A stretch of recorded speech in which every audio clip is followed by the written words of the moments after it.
photography and just look at like pictures by like guys like Lars Tunbjork, Yeah. you know, Yeah. and Elliot Irwin, even like stuff like 60s office photography. Oh, and things really? like that, yeah. And then design elements from like, you know, like Russia in the 60s and like just weird sort of brutalist Yeah, stuff. yeah, and, yeah. And we put together a lookbook, Yeah. like a 200-page lookbook Yeah. that's always growing that Jeremy was in charge of. And we just started to go, yeah, this image, this image, this image. So we knew we had to have this main set where a lot of the show was going to take place, and it was written as sort of an oversized room with 4 cubicles in the center, Right. and a slightly lower ceiling. And But that the was effect it. of that, like when you must have looked at the framing of that, you're like, oh my God, this is it. Well, because it's so yeah, bizarre. but also we thought, okay, if this show is successful and runs for a few seasons, a lot of scenes are going to take place in this room. And that was a little bit daunting to me because I knew that like this set was sort of like the hero set. Yeah. And I'd never made a series before. I did Escape at Dannemora. It was a limited series, but I'd never done like an open-ended series. Yeah, but also like Dannemora, it's a fucking prison. It's a prison, right? So it's reality. You're just going for right. Like you know, but this, I mean, it must But weirdly, this place is kind of like a prison too. Of course, but Yeah. it must be daunting to realize the weight that the actors have to carry. You know, in such a sparse thing, like these characters. 100%. And but even with the set, like the first thing I'm thinking is like, okay, the carpet. What color green is the carpet?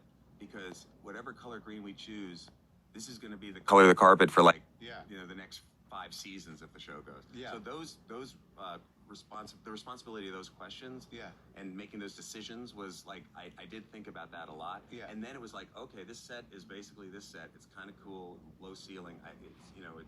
It has some really great angles. The ceiling is really interesting. But then at the end of the day, it's the actors. It's going to be, it's all about the actors of the show. It's crazy. I mean, it's the best thing I think that Adam Scott's ever done. He's great. Well, I mean, it's like there's so much depth and weirdness and, you know, shifting between things. And, you know, and he's a funny guy.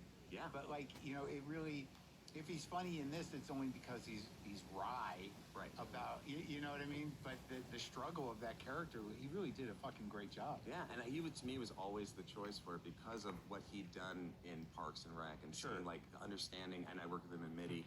Like, I knew that he got that sort of office humor rhythm. Right.